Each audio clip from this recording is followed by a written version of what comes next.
What up, dude? What's going on? What's up, man? Nothing. All good over here, dude. Nice, man. Very cool. Pretty excited. How you like the new setup? The little graphics and info bars and background and stuff. We be bona fide. We be bona fide, man. Well, cool. Welcome, everybody. Retouch This. It's another Wednesday afternoon. I'm your host, John Cocozza. I'm joined by my co-host, Brian Linsley, right there. And we've got a really cool show in store for you. So, got anything to say to the people before we get started, Brian? Remember, the two things I think people hate the most are math and honesty, and those will come up. I'll prove it. But it's going to be an exciting show. You've got a great guest lined up. We got a little bit of a wild card thrown in the mix tonight. So yeah, a little wild one today. I would definitely say so. You know, she likes to put it all out there, if you know what I mean.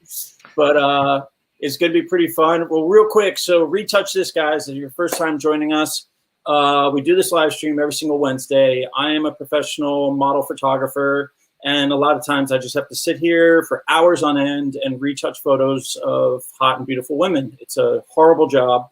So I figured, why not invite some buddies like Brian on to join us? And then we'll hang out and talk nerd stuff. We'll nerd out, perv out, you know, and rock out if we know what's out. So maybe not that. You know, we don't want to be caught like CNN doing that kind of stuff. But we've got a really cool show. Before we get started, make sure, please, to subscribe to the channel. When I check my analytics, you know, a high percentage of everybody watching all the videos is actually not subscribed. If you subscribe, hit the thumbs up button, leave a comment, share. We'll have some things for you guys later on to leave in the comments for our Women Crush Wednesday. And then if you guys want to support me, go ahead and please go to Bikini Girl Magazine, which is this show is presented by Bikini Girl Magazine because I own the company. So that's the way it goes. So basically, it's $6.99 per month, and you get the digital magazine each month, and it's downloadable to your phone. And it's got all the hot content. You basically just click on this. You can either order issues straight from online from MagForest, or you can sign up on the Patreon account, and then you get all the digital magazines. You get all the hot and sexy videos that I can't show on social media because all the social media companies absolutely hate me. There's some sort of like, you know, heavy-set, purple-haired woman sitting behind the counter just saying, screw that guy, every single time I post a bikini image. So, and if you guys want, please go over to Bikini Girl Magazine on YouTube and follow us there. And yeah, we've got a great show today. Let me bring up the card real quick. And let's see here. Really excited. So today we're going to get into, we're about a week out or so from the Mortal Kombat trailer. It dropped. The movie's dropping. It's going to drop online and I guess in the movie theaters at the same time. We're going to check out the trailer, talk about that. Then we're going to head on over and check out the Loki trailer, which should be coming out after Falcon and the Winter Soldier gets done. And then we're going to do our Falcon and the Winter Soldier recap for episode 4. We'll have our weekly Women Crush Wednesday roundtable discussion. And then later on in the show, we have an amazing guest. Aila Donovan, the adult star, is going to join us for an interview. She's going to be coming on here live with us to basically dish the dirt and tell us what it's like going on and up in Hollywood in the adult industry and her career, which is blowing up. If you guys know of her, you follow her. So yeah, it's going to be pretty fun. We're really excited for all this. So let me jump back to my co-host right here, Brian. What's going on, dude? You excited? Yeah, man. I just wanted to touch on one little part of your intro. You know, you reminded the gentleman to feel free to rock out with you know what out. And in the words of Neil Patrick Harris, Doogie Howser, ladies, feel free to jam out with your clam out. Absolutely. That's and later, Harold and Kumar. especially when we have Aila on later on, guys. If you have any questions for her, the super chat is open. Go ahead and send your super chats in. Ask her some questions. Keep it respectable. If there's certain things you guys write, we might not be able to ask on live stream on YouTube. So, we're not going to probably do any live dick rating pics or anything like that on this live stream, but you guys can handle that off screen on her private chats and stuff. So, but well, let's get into it, man. You know what? Let's start first off. Let me introduce the girl that we're retouching today, Brian. Oh yeah, and, okay. And while you do that, guys, is my camera? Do you think my camera's like fisheye? Is that what's going on here? Like you're like okay, I don't know if I like that. All right. Anyways, yeah. Who's our girl that's getting some touches up? So this is Delise, and this is who we are going to be retouching today. Let me pull up Delise on the screen right here. Ooh, Delise the piece. Yikes. Delise the piece. Yeah. So Delise, when we shot these, I shot these actually in 2005. I think that's what the metadata said. And it was right around this time of year, actually. So it was right around springtime. We had all the flowers blooming on Sunset Cliffs. We had an amazing sunset. We ran over there, got stuck in traffic, and then we made it there just before sunset to do about 3, 4, 5 outfits. And then this was kind of like the crowning jewel. And I mean, the surf was amazing that day, as you can see in the background, San Diego. And this was just what I thought to be back then, such the California shot. Smoking hot girl in a thong, overlooking the ocean at sunset with just tons of epic surf in the background. So we've got all these shots, but as you can see, my exposure through this whole thing is kind of whacked. So, I mean, I was just rushing. I've got some hot spots here in the I've got some hot spots here in the foreground, totally different from the flash hitting those flowers. But we're going to just kind of come in here and see what we can do and clean up some of that stuff later on after we check out the Mortal Kombat trailer. But yeah, these are some, what do you think, Bri? Pretty quiet over there. Oh no, I was checking it out. I believe I've never really seen these, right? Like sometimes some of the ones, because I've known you for a while, I've seen some of them. Pretty excited to see some more of her. And I'm surprised that 2005, and I mean she's rocking that G-string on the beach like it's present day. She was from Puerto Rico, so they rock a little. Yeah. Okay, because you agree with me, kind of, right? Like 2005, like for some reason I felt like American risque. Like, oh my God, she got. The girls were still in diaper bottoms the whole entire time, but no, she was fantastic, as you can tell. That's the thing.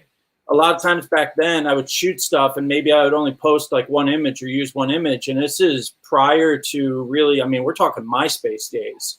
This is 2 years prior to Facebook. So this stuff really never even got out there. Okay. There's a ton of stuff that now and that's the thing, part of the reason of this show is that I've got drives full of images of girls, and there's so much stuff that I just never touched because it was so difficult to retouch that stuff with Photoshop back in the day. And nowadays with all the technology, I'm trying to revisit and retouch some of this content that we have now, because all this stuff, so much of this, I mean, that shot right there, right? Yeah. Yeah. I mean, that's the epitome of round. Like it looks like a circle. Like that's pretty impressive. She you know what? She was really cool to work with. She was super rad. Did she let you take pictures of her face? Yeah. Okay. Yeah. No. I was like, are we gonna see her face? No, it's not one of those things that she's like a butterface with an epic butt. Trust me, right. She is like smoking hot. Like she's. But for this, like around that time frame, there was a company called Reef. You remember Reef Brazil, the shoe company? And their marketing campaign was always a girl in a thong, bikini, somewhere. And it was always like Brazilians or Venezuelans and stuff like that. Well, I was in the surf industry, And we actually did this as part of submitting these images over to Reef to try to get them bought or picked up by Reef for like their catalogs. Because I mean, everything that Reef did, it was like all their catalogs, all their calendars, all their pictures, their posters, everything included hot models. But man, they were importing some fine women from Venezuela and Brazil for those Reef ads. So I bet. I mean, as amazing as Delise was, like these images didn't even make the cut. So wow, what can you do? We can only try, right? I mean, trying's the fun part. So yeah. well, let's just get into this real quick and let's check out the Mortal Kombat trailer. Okay. And I've got it all loaded up right here. Hit me. Dude, so are you stoked for this movie? Okay, yes and no, because we're coming out of COVID and there's not, right? Like we haven't really, I mean, I haven't been to a theater. I'm a theater guy. Like I love going to the movie. I'll go by my fucking self on a Wednesday at noon. So yes, I'm kind of excited for almost any movie, but we'll get into it a little more. Like I'm not a big video game guy. I'm not like anti-video games. I'm just like, I'm not anymore. And then I'm kind of curious to hear something like when I think Mortal Kombat, I feel like they already made this movie, right? Was there another version? Oh yeah, no, they did this back in the early 2000s. There was Mortal Kombat. It was like a whole bunch of house music, right? Like Mortal Kombat. Okay, was it down? Yeah. It was like hated early rave music. Yeah. Okay. All right. So that has that taste still lingers in my mouth.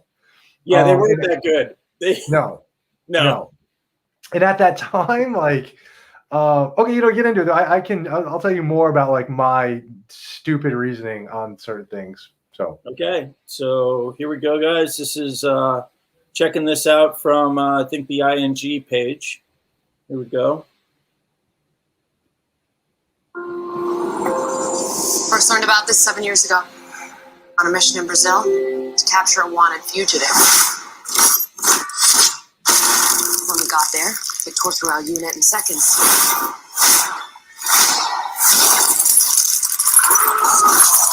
The target had superhuman abilities. Oh, Warner Brothers. Interesting. It had the same marking you do, Cole. It's a birthmark. What do you mean? He was born with it. It's not a birthmark, Cole. It means you've been chosen. Throughout history, different cultures all over the world reference a great tournament of champions. A dragon marking. I think it's an invitation to fight for something known. Oh. Dude, is that Scorpion? Okay, I wasn't sure who that dude was, but maybe that Scorpion is. without the mask on? Oh, right. Okay, yeah, based on the weapon. Yeah. Kano. Thanks, Josh. All right. The fate Yeah. of Earth is in our hands. That's the boy right there, Raiden, man. Yeah. How many of my people we put in the ground? We will not fail. Kill them.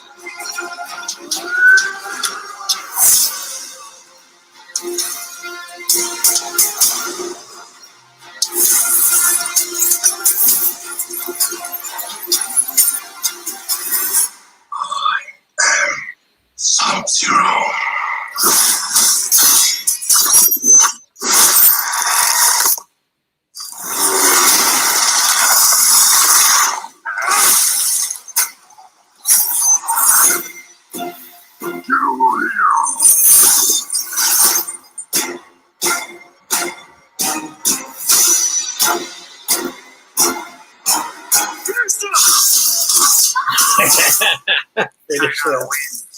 You fucking beauty.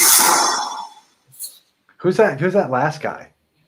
Oh, that's Kano with the Australian accent. Oh. Fucking beauty. Oh, okay. Yeah. Yeah.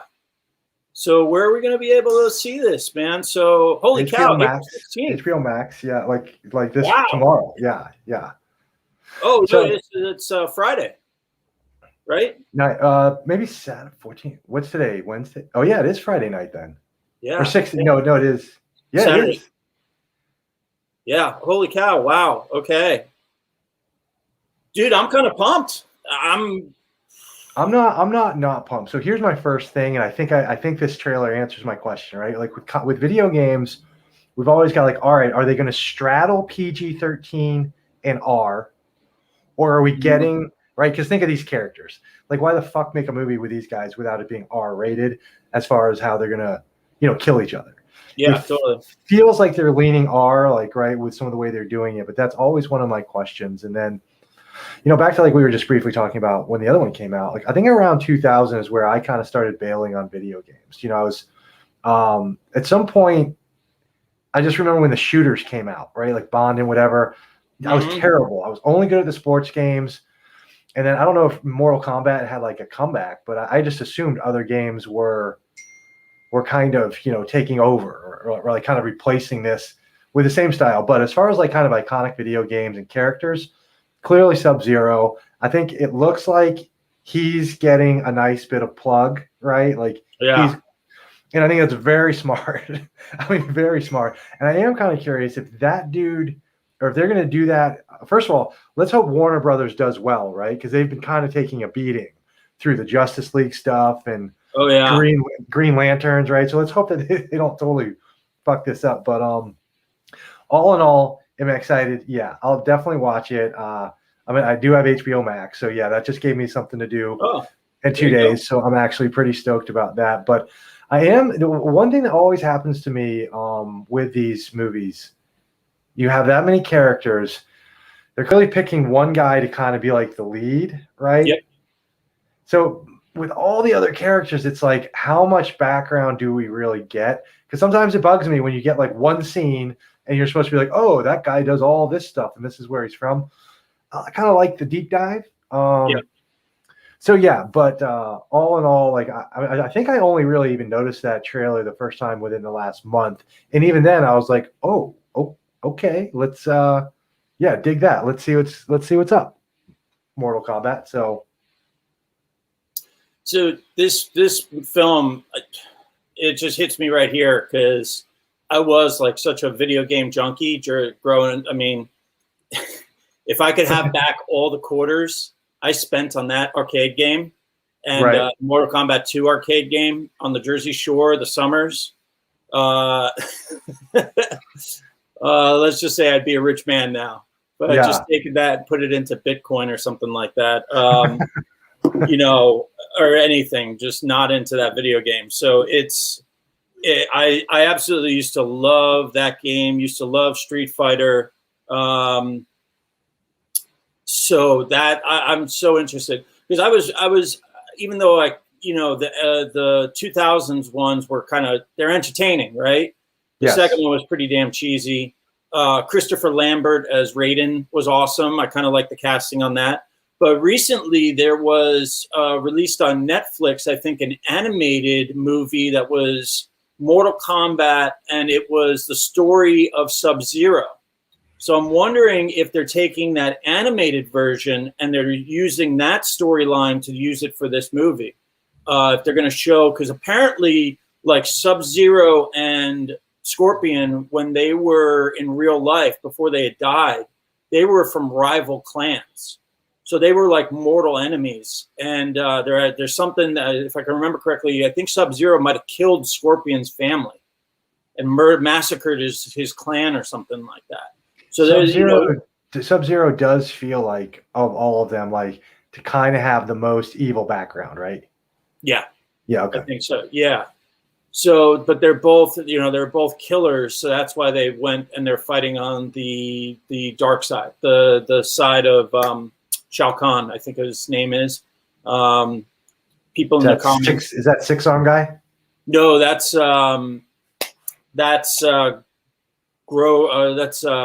oh God, I can't remember his name. Grogu.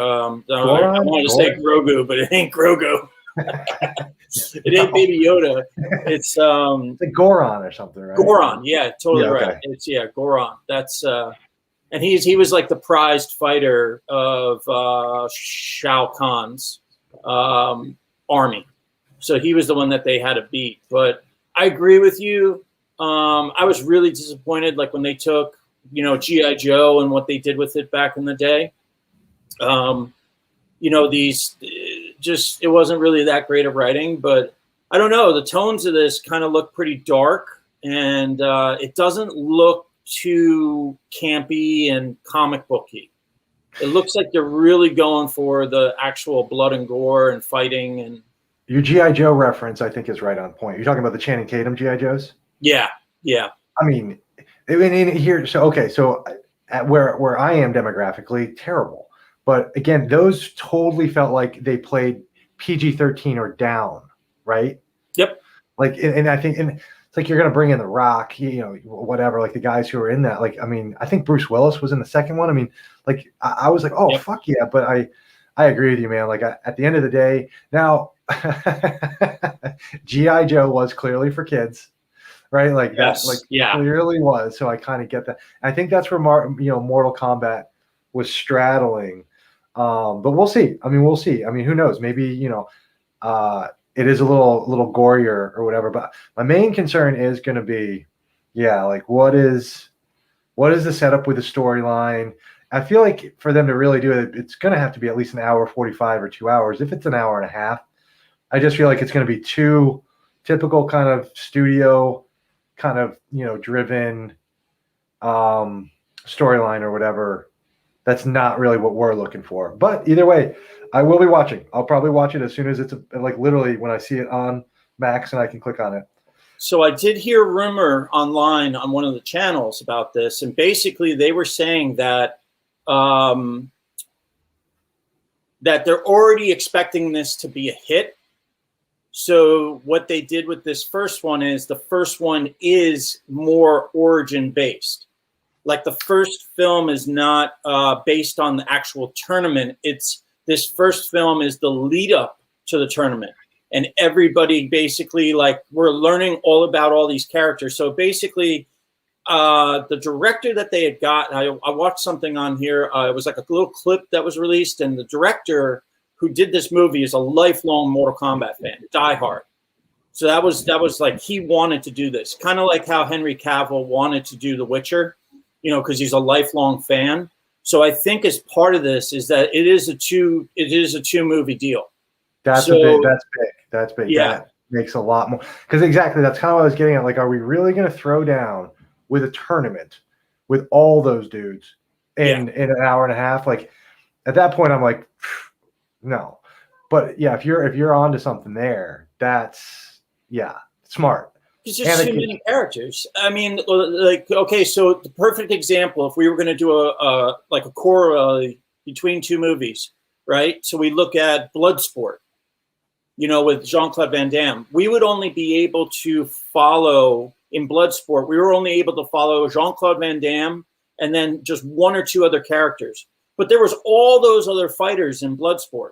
I mean, Absolutely. We didn't learn anything about Chun-Li. We didn't learn anything about half those guys, right? We just fought them, and that was it. There was no backstory to them. So in a 2-hour movie, I mean, right off the bat, you've got Sonya, you've got Jax, you've got Liu Kang, you've got Kano, you've got all these people, right? I mean, to properly do an origin on each one of these guys, you need 10 to 15 minutes of screen time of each one of these main players.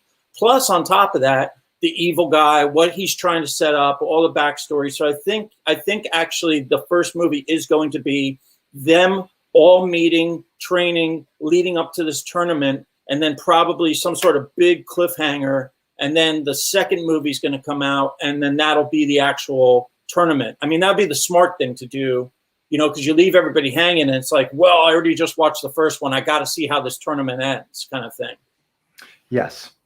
And the other thing too is, one thing that I do always like about Mortal Kombat, or one thing I remember, I feel like it's one of the first video games.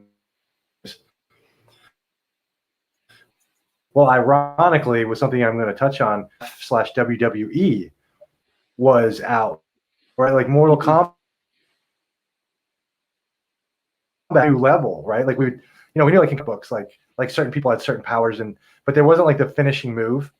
But I think people love the finishing move, and I kind of think everybody should give a nod back to Vince McMahon, because pro wrestlers, I mean, from who didn't DDT their little brother, at least 10 times. Or little sister. Or and then get in trouble with mom and dad. Absolutely. And the few of us that were bold enough to try and pile drive a friend that spent the night, I mean, like parents knew exactly what you were doing. They hated it, but everybody loved those moves, right?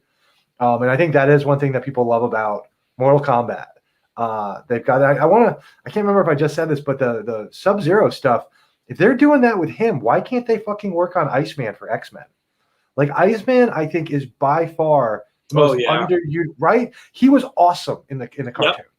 Like built the little ice things he could slide all over. And if they're doing all that shit with Sub-Zero, maybe they can kind of revive. Because all I feel like they've done with Iceman is, 10 years ago he blew a ice apple and gave it to Kitty Pryde's character. It's like that's like all I got. It's like, dude, this guy's way more powerful than that.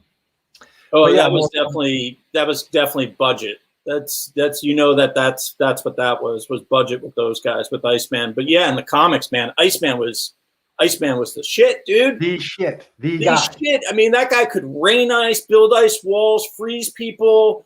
Yes. I mean, just shoot ice at people. I mean, it was just like off the charts. That's what I'm excited for, to see with Sub-Zero, is all the stuff that he could do, Yeah, because you could barely get near Iceman. Like, he always, in my opinion, and there wasn't really a fire guy in the X-Men universe that really, they had Pyro, I think, but he wasn't like, he didn't sweat him. Like, Iceman was literally, in my opinion, top 5. I don't know if his powers, like, I'm not saying he was a Green Jay or a Jean Grey or Scarlet Witch power level, but come on, man. Like, that was just one of the coolest powers around. Yeah, so which fighter, besides Sub-Zero, what other fighter are you really stoked to see in that movie, like battle from the Mortal Kombat series? I would probably say Scorpion, but I have to come clean here. I really am not recalling all, like, more than 3 or 4 of them, and I do have to say, I think it was okay. So a little bit about me. That club music that we were discussing from the first Mortal Kombat, I fucking hate that kind of music. So, like, literally, like, I wasn't playing, honestly, I didn't play a ton of Mortal Kombat. I kind of did. Okay. But I definitely wasn't, like, I was kind of out. So I'm not really sure, because now I feel like there was a little bit of a thing, like, were you a Street Fighter guy or you a Mortal Kombat guy? Yeah, you only had money for one or the other, right? Yeah. You couldn't really dominate both unless you were just a spoiled little rich kid. Yeah. I kind of feel like I ended up on the Street Fighter side of things for some reason. And I do think at the same time, wasn't there also like a X-Men versus Avengers? Yeah. And that was clearly a big one. So they all started coming out of the woodwork, man. It was like, there was, X-Men versus the Avengers. There was the X-Men game. I mean, it was, you couldn't even keep up with, once they knew that Mortal Kombat was so successful in the arcade games. But looks like we have a guest dropping in right now. Nice. And, who we got there? Mr. Sweatfart. Sweatfart's for joining us today. Oh, Thank man. you for having me. Dude. No problem. This is big. What's up, man? Thanks, sir. So you guys tell me how this goes, the order of everything. What are we talking about now? I heard you guys jumping in on Street Fighter versus Mortal Kombat. Oh, Steve might side with me a little bit on this one. So, Steve, my main thing against Mortal Kombat. Now, don't get me wrong. I'm going to watch the movie. Somewhat excited. You gotta get over here. Remember, he would. Well, no. What about? Do you remember the one that they made in like 2000, the movie? And do you remember that awful club music that was like? Hated it. Hated it. So kind of hated Mortal Kombat for a while. Well, you also missed the club scene, and that was your fault. Oh, was it? I think that's good decision making. No. I missed the club scene too, but I like picking on people that missed it. I mean, I wasn't a glow stick guy. Where's the E, dude? Like, no. Hey, man.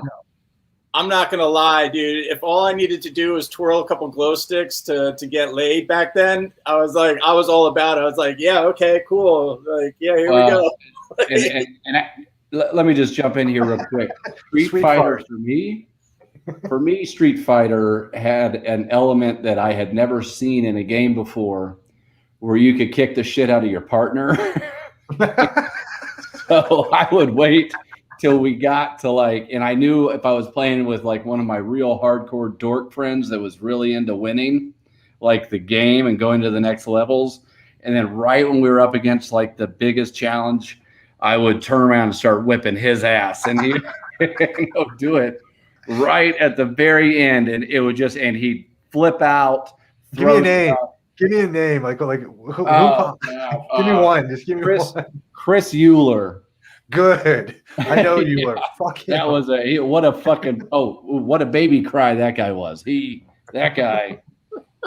Hey, by the way, what are you doing, Steve? We're trying to battle. We're at level 39. Oh, there was. Oh yeah, like the weenies on the was it the Bond game or those or Halo? Oh, GoldenEye. We're on the same team. Golden. It's are we? Well, I just shot you in the back of your head. Now leave me alone. Yeah. Oh, and, I go rogue. I go rogue real quick. I had a buddy, Ben Parker. He went to Ole Miss, and it took him 8 years to graduate, and he perfected GoldenEye, or was it Golden Finger? No, Parker. Ben Parker. It took him 8 years to get out of Ole I think Miss. Golden Finger was a porno your guys were watching. I think so. I think I was in it. And he was so good at that game. You were dead if you ever did the multiplayer where everybody had a gun running around a room. You were smoked from the. I know Parker too. That's impressive. I would have never pegged that for Parker. Yeah. So I want to do two things real quick, John. I want to fill you in on one thing for Steve, and I just want to say, what's one of the greatest things about living in America? Oh, John, man. John, you might have an answer for me. I totally have an answer for you, man. Hold on, give me that. I got one. You Hold go.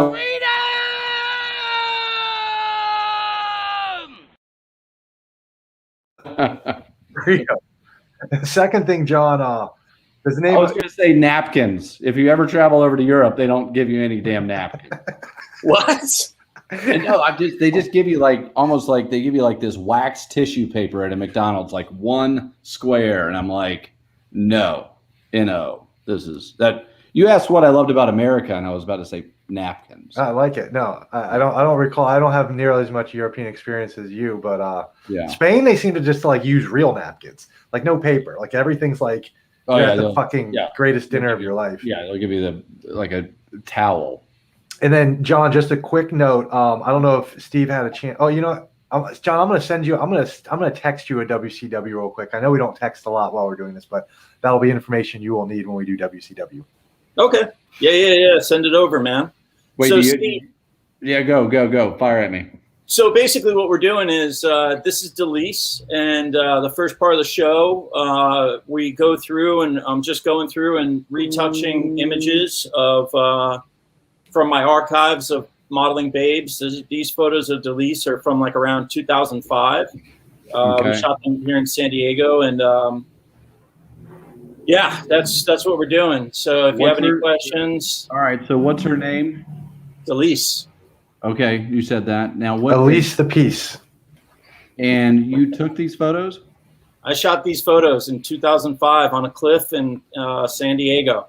So give me your background. It seems like you got some talents. I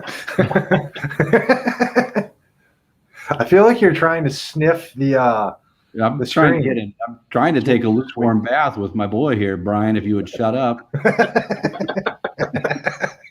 Sweet fart. Yeah, the screen isn't scratch and sniff. So no, it's tricky like that. No, but he does. Brian, have you noticed? Have you really taken a look at John's mouth? That is pretty mouth. Man, look at that thing. Oh man, take a look, Brian. Too much? No, I'm zoned in. I like it. A little excited out of the gates, guys. Not gonna lie. That's what we wanted. Okay. But Hey, I wanted to before. What are we jumping into next? Though we doing I kind of Yeah. not. You can't go too dark on that photo. You want enough light, but I think you really want to set the mood by. Are you looking for any opinions on this? yeah, go for it, man. Yeah. Take it. I mean, I think right about there is almost perfect. Okay. Steve, do you agree? I said this last week. Am I incorrect or correct that for whatever reason, regardless of the ethnicity of the girl, she can be pasty white Irish, like, Puerto Rican, like I think John said this girl is, Yep. African American girl. Is it me or is the white bikini by far the champion color all bikini?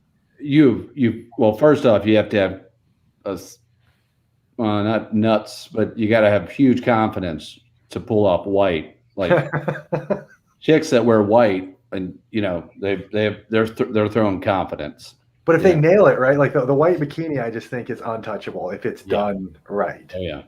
Oh, on her skin too. The white bikini on her skin is just ridiculous. Yeah. I mean, and how do we know this girl? Is she's obviously a model? So the story is, I had a buddy back in the day, and he would always date these just absolutely gorgeous women. And he would just contact me, and he'd call me up, and he'd be like, "Hey, dude, I'm dating this new girl. You got to take photos of her." And he would just send them my way. So I was like, okay. So I photographed. He was dating this a Polish girl one time, just stunning. She ended up working as a dancer in Vegas at the Sapphire. And then this was another one of his girlfriends that he met and started dating from Puerto Rico, and she was a model. And yeah, man. I kind of feel like every time somebody says Sapphire in Vegas, I should have to share one of my Sapphire stories. Eichelberger, that 3 months I spent with OB in Vegas when he was still living there in 2010. Yeah, I think we hit Sapphire 5 out of 7 nights a week for 3 months. Don't you just call that a rock opera? That those three. So real quick, guys, let's get into the next topic real quick. So we've got we just did the Mortal Kombat trailer. Now we're going to hit Loki. Then we're going to do a little Falcon and Winter Soldier, and then our Women Crush Wednesday and our interview with Aila Donovan. So it should be pretty fun. Let me play this trailer, and we can kind of see what's going on here. So this is going to be the new Loki series that's coming up after Falcon and the Winter Soldier. So let's check this out.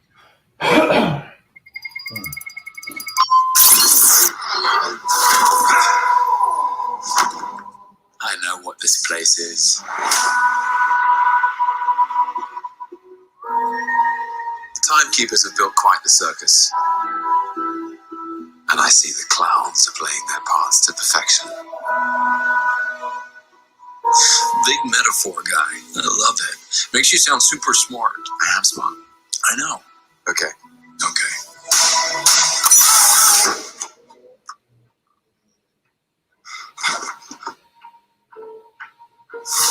Please sign to verify this is everything you've ever said. This is absurd.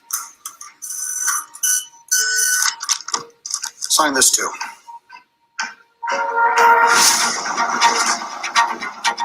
We protect the proper flow of time. You picked up the Tesseract, breaking reality. I want you to help us fix it. Why me? I need your unique Loki perspective. Do I get a weapon? Yeah.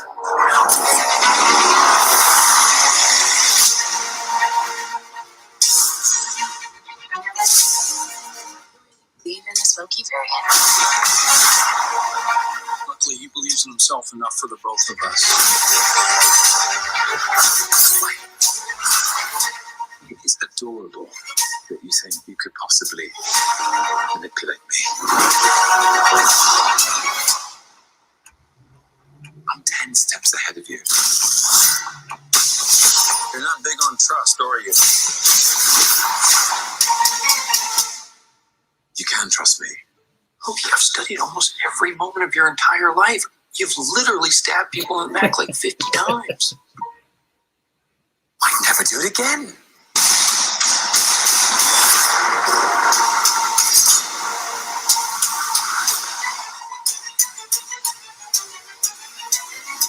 Hey, Sweet Fart. I feel like you're fishing around for something. Did you lose your 8-ball? I was watching the trailer, and I was about to rip a big yard arm here. Gentlemen. My favorite thing about the my favorite thing about that is I think Owen Wilson. I think it's a good time. Bring him back, right? Let's get Owen back into the scene. There's nothing wrong with that dude. I think he's going to be great. Again, I don't know who Mobius is, the character. John Mobius. Yeah, I don't know. I thought Mobius was a villain in the comic books. I think there's a Morpheus villain somewhere. Okay. Morpheus is in the Matrix, right? Wait, so clearly what he's talking about is he's going after Loki because Loki in either Endgame or the one before that. No, Endgame. They have to go back in time to grab the Tesseract out of that building, right? That's what's happening. Right. So he has created a whole bunch of alternate timelines, I'm assuming, and the timekeepers are pissed. Is that what's happening here? It sounds like you nailed it right on the head. Yeah. Doesn't it kind of look like, compared to Scarlet Witch, that Loki clearly looks like the highest budget, T-Fat and the Snowman second, and then WandaVision was like, I mean, we're gonna get some like hashtag Me Too stuff, like not us, but like you didn't spend as much on WandaVision because it's a female character. But this looks incredible. Like this looks like it's gonna be. Yeah, this looks really good. Well, you know what separates Marvel from fucking? Oh, sorry, God. Hey, no, you're good. You're good. How bombs are we allowed? I don't know. Yes. No, you're good. Right. What separates Marvel, they blow DC out of the water, in my opinion, and maybe that's controversial, is the writing, full stop. Period, full stop. Yeah. They spend money on writing, the comic relief, the timing of the writing, the quality of the writing is everything. And you spend enough money on writing, and it shows that you can take this kind of stuff, this stuff that is just clearly not realistic at all, and you can actually make it worthwhile. You can sit down for 2 hours of watching all sorts of aliens conquering New York, and have it be and people with superheroes and capes and androids and AI and all this crap, and it seems normal because the writing. They base it. They don't try to be what they're not. They write in the fact that this is weird for everybody. And that's where they blow DC out of the water, I think. Steve, also, just for the audience, Steve lives in Atlanta, Georgia, where everybody probably knows by now, so much of Marvel stuff is filmed and shot. Yes. So he gets a little bit of a front row sometimes, like he'll be seeing shit. Oh, not just a front row. You just brought up what was that? T-Fat one. WandaVision. WandaVision, yeah. The Catherine Hahn. She plays the main. Yeah. Yeah, she plays Agatha. Yeah. She was my tenant. Oh, she rented from you. Nice. Really? Yeah. Nice. Yeah. You're gonna like a little nugget from the last T-Fat and Snowman episode, then, dude. I don't know if you caught it in the last episode, but we'll get to that. T-Fat White Snow. T-Fat White Snow. Okay, I'll get it. Hey, I'll get it. Okay. Because trust me, I'm really trying. No, T-Fat will catch. It'll catch. Okay, yeah. I'm sure. Loki looks awesome. I think your haircut hasn't caught. That's for sure. Same haircut since 3rd grade, dude. What do you want? Hey, dude. I know you're still waiting for it to catch. It's just not. Yours looks a little similar from the last 19 years too. So yeah, dude. Well, I've kept more of mine than you. That is for sure. Yeah, but, at least are you coming at I've been doing the home buzz for many years. Yeah, so. It seems like you're right in that accepting. You're accepting it. Yeah, Linsley, I think you're gonna have to go Bruce Willis. I might have to pretty soon. Yeah, it's getting close, man. Yeah, big razor. You guys are both close to be Willie. You need to Bruce Willis it. Just accept it and go for it. But I talked to my business partner who I don't know, dude. You're the first person that's ever said that to me. I mean, I'm showing a lot of forehead. I'll give you that. Linsley. What? Okay. Look, I think you're a very handsome, sexy guy. If I could jump through this screen and have a slow open mouth kiss with you, I would. It would be slow. Mm-mm. No, okay. No, I don't know. No open mouth, man. No Nobody's- open mouth. nobody did that? Okay. So But I'm just trying to tell you how good looking I think you are. With or without the hair. Just- I think it's, Get off my widow's peak. Let's just start there. Get off my widow's peak, man. Hey, I think though, Loki, I think is arguably one of the stronger characters that we don't know as much about, right? Like that first Thor, Loki was fucking gnarly, and he kind of simmered. So yeah, that show could be big. I have a feeling there's a lot of stuff that's gonna wrap into the MCU, so to speak. I got a Legion vibe from that trailer. You remember the show Legion? That was just all over the place, just interdimensional, jumping between stuff, and I love that kind of stuff. The other thing I think you hit sweat fart was the fact that Marvel nails the comedic moments and the comedic timing. Yeah. So the writing's great, the story's great, but I just think like a guy like Tom Hiddleston, he just nails that comedy. He drills it. He nailed. Also casting. Marvel does a great job at casting. Yeah. But you're right. They picked up on something that DC never did, and they also were able. They can also do the dark moments well. That DC just. I'm sorry. I just. No, DC does weird stuff, right? Like, does anybody agree with this? Like, okay, why was Aquaman at any point in Justice League or Aquaman chugging a bottle of Jack Daniels like he was an alcohol or like Aquaman?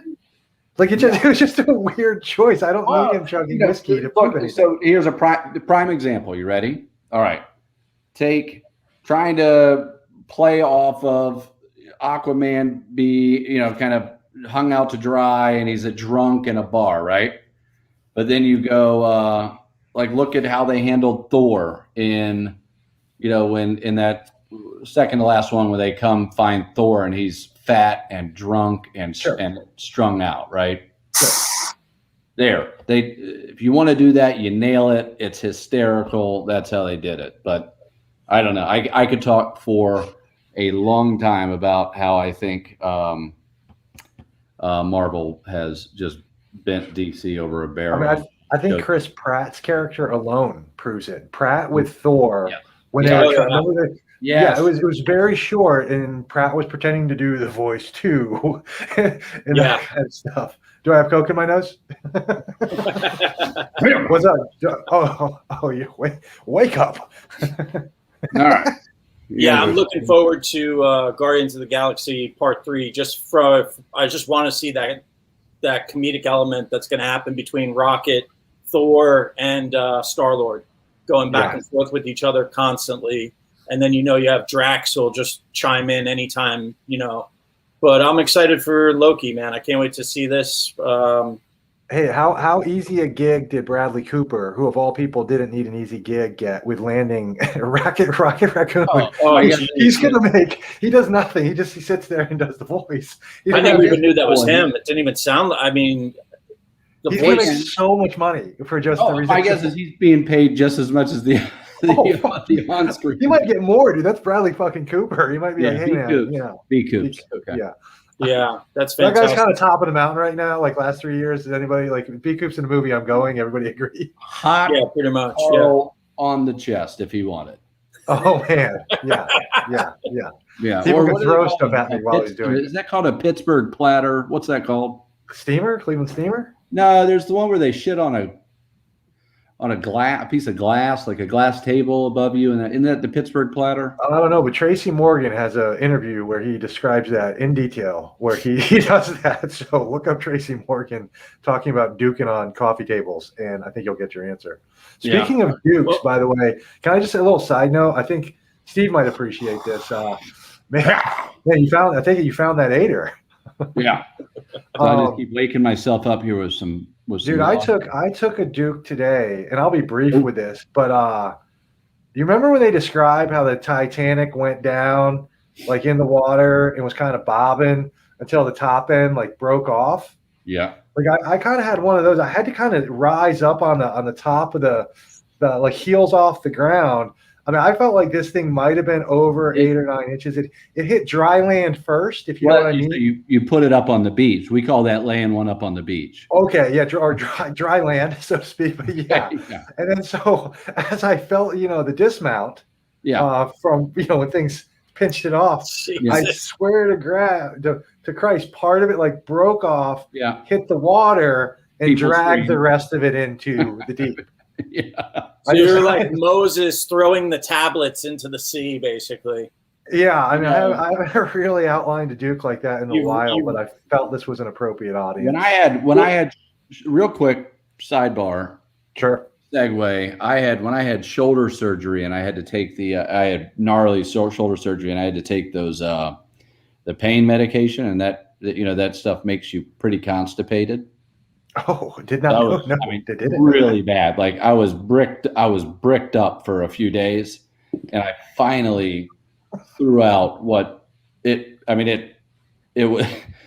felt synthetic. It felt hard. It felt plastic. Like rocky. Like kind of rocky. It felt like I was producing something from a 3D printer was coming out of me. I had to jam all those little wax darts. I was cramming them into my anus. Have you never had to cram a wax dart into your anus? Let me share something with the audience. By the way, Steve, probably like 99.9% chance he's lactose intolerant, and he's been drinking milk and eating cheese for his entire life. So I don't know if this was even painkiller medication related. Okay. But this was usually going is no, I have not shoved darts into my Duke. Okay. Wax darts and they're little bullets, Brian. Don't act above this. Don't act above it. It's called Fleet, and they're for people that get constipated. You cram these little wax bullets into your anus, and it helps you get a brick out. Okay. As stimulating as that is, since we're talking about that, we need to move on, and we're going to recap now on. It sounds like everybody was into Loki. We're looking forward to it. So we're going to get into Falcon and the Winter Soldier. We had episode number 4 drop last week. So we'll talk about that for a while. So let's do a little recap on the trailer for everybody who checked that out. These guys use brute force. They're strong. We're going to need all hands on deck for whatever's coming next. The world's more complicated now. You know they're going to stop. It doesn't have to be a war. What is it? A good friend of mine once said, the price of freedom is high. It always will be. If we do this, we're going to do it our own way.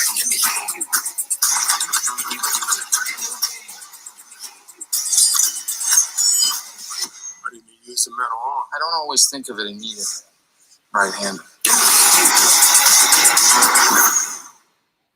Exclusively on Disney Plus.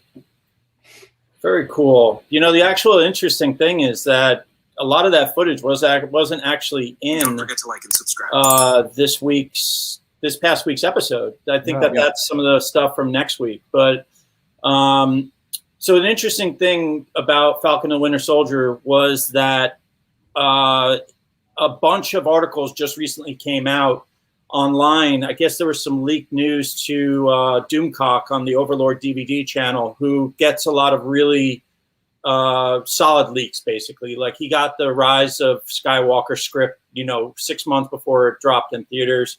He's usually pretty right on it. Apparently, after episode 2 of Falcon and the Winter Soldier, there was a massive turnoff. And there's a technical term for it. It's like turn off at a certain time or something like that. It's like, it's not thoughts, it's like tots or something like that. It's an industry. But apparently there was like a super woke moment with the police cars and the police mistaken Falcon and stuff like that. And apparently a lot of people just turned it off thinking that the show was going to be was going woke. So immediately people just started shutting off the show. Really? Yeah. So that got reported on a lot of different YouTube channels, even all the way up to Tim Pool's IRL podcast. They were talking about it. That there was this massive ratings drop because people were like, that's it, done. Like, if they're going to go woke with all, because there was a bunch of, they figured it was BLM messaging. Yeah.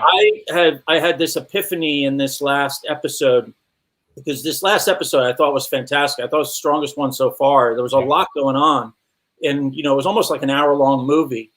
But I kind of now see maybe what they're trying to do. I think the writers are really trying to relate this to present day. And I had mentioned this to Brian, and I have a feeling like they're trying to portray the Flag Smashers as kind of like the present day BLM Antifa kids. When they show them, they're all in black garb. They're all one world government people. Yep. They're against the capitalist kind of system. But then on the other side, you have Johnny Walker Blue, the new Captain America, who's all about like that system, like the government protecting that nationalism. And it's almost like how that Captain America kind of just walks brazen through the streets with body armor. Like that guy is the representation of almost like your Proud Boys.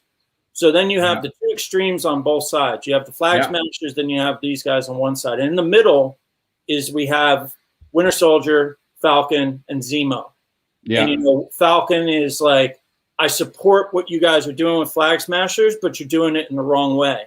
So he could kind of be more of like the more modern day Democrat that's like, well, I have empathy for you, and but you can't do it this way. And then you have the Winter Soldier, who's just apathetic. So he represents that portion of the population that's just like, whatever, man, like they're, like this and that. And then you have the Zemo character that is on the right, like the right wing side, that's kind of saying like, no, those people need to be put down. They're stopped. They're terrorists. They're whites. They're supremacists. They're. I just kind of like it dawned on me when I was watching this episode that I pulled out a lot of this, and I don't know how you guys feel about that. If I'm totally off base,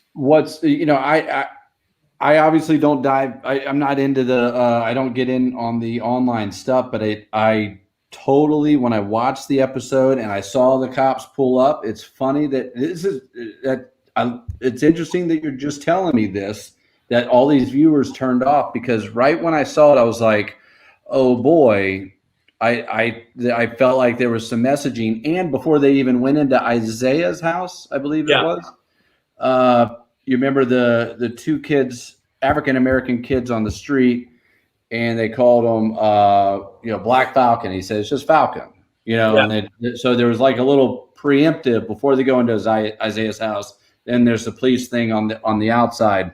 So I thought there was some messaging going on there too. I would not have turned it off for that, but I didn't either.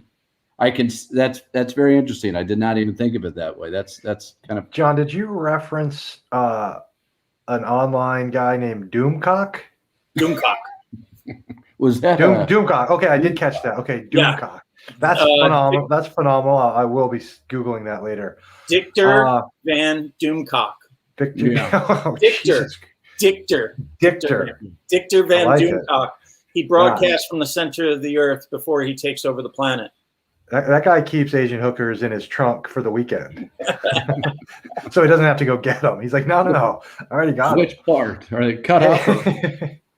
Steve, I think one interesting I noticed in this, help me out here, in this episode of Falcon and Winter Soldier, I believe they shoot, there's a frog town? Is there a frog town in Atlanta? Like a little frog, like Frog Town. What's that little bridge? What's that little bridge area near Grant Park? That weird. Krog Street Bridge. Maybe something like that. Yeah, is there an artist? Is there an artist in that area? What's that? Is there like an artist in that area? Yeah. There's the famous bridge. Is there like a street artist graffiti, in Atlanta? Yeah. Greg Mike. His art is in this episode, and you can see it in some of the windows when they're talking to Zemo. Oh yeah, no, it wouldn't surprise me at all. A lot of this movie, almost everything you're seeing was filmed here. I mean, Marvel shoots just about everything here. So, but it did seem like there was a period, right, where yes, in my opinion, we knew like the stages, the sound stages were in Fayetteville or whatever, but now it seems like they're really creeping into the city, which I just think it's kind of cool. And the fact that they used a local artist like that, I thought was cool. And for me, this series, we've already Bucky's awesome. Like Winter Soldier, I wasn't that aware of the character. I dig that dude. I like the actor a lot. But David Brohl or Brun, whatever. Is it Zemo or Nemo, John? Captain Which Zemo? one was that? When I heard Baron Zemo.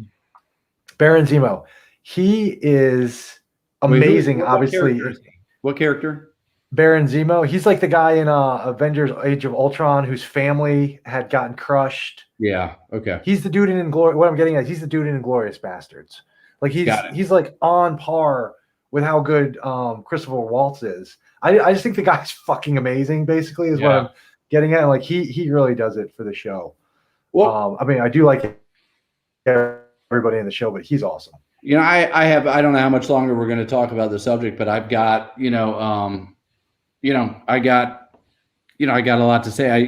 The show I thought was starting to peter out there around episode 3, and then I thought we had a good little. They kind of were all over the place on that episode 3, and then it got life again for me in this last episode. I thought it was like John said, it was like a movie. It was really well done. Yeah. They really stepped it up this last episode. I almost got marveled out. Yeah. Episode 2 or 3, Steve. I almost got marveled out. I was kind of like, all right, Marvel. Like, I watch every fucking thing. But yeah, I think they sucked me back in. Yeah, I think so too. What do you think, John? Do you want to WCW it to get to what we need to get to? Yeah, I think we could run over WCW. It sounds like we're all on the same page with Falcon and the Snowman, that we thought it was all pretty good. So I'm down with it. But yeah, let's go ahead. It's time, everybody, for our Women Crush Wednesday segment of the week. So let's go ahead and check this out.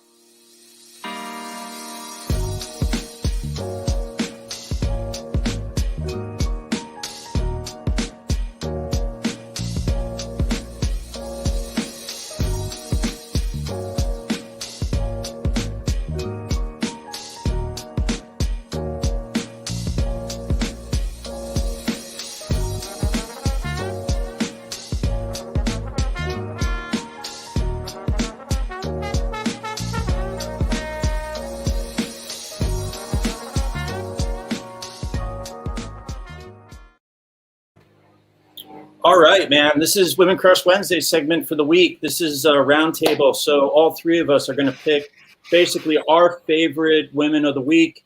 Could be actresses, could be models, Instagram models, you name it, singers, but just somebody that we think is just out there killing it. I'll go first. My Women Crush Wednesday this week is this girl, Clara Aguilar. And if you guys don't remember, I had her on the second issue of Bikini Girl magazine. Now, this is a girl, she started in Brazil. She became one of the top webcam girls in the world, basically, in the late 2000s through the 2000s. Then she got on with, I think it was, let me show you guys the photos that we did with her for the mag. You can check some of this out. We shot these up in LA, down at a place kind of like past Malibu. I forget what the state beach was. But basically what ended up happening was Zuma. What's that? Was it Zuma Beach? No, past there. I can't remember the name right now. Okay. But we ended up shooting at the beach there, and then we went back to the Mondurian Hotel to go shoot. But this is the interesting thing. So she got casted to be on Big Brother Brazil, which was like the biggest reality show at the time in Brazil. She did the first live lesbian kiss on national television in Brazil, and automatically overnight exploded. Like broke the internet. Yeah. Broke the internet in Brazil because she was married at the time, and everybody thinks of Brazil as being this like very like, you know, wild place, but they're actually pretty conservative people because they're very religious. So it caused this like massive uproar. She was on the cover of every newspaper, magazine, interviews, TVs. Yeah, it was crazy. So they then after that, basically her dream was to be an international DJ. So with all that publicity, she just basically blew up and started traveling around the world. She kind of bopped out of that. Then she started a YouTube channel and started doing a YouTube show that was like more sex driven, like sexual questions, all about like that.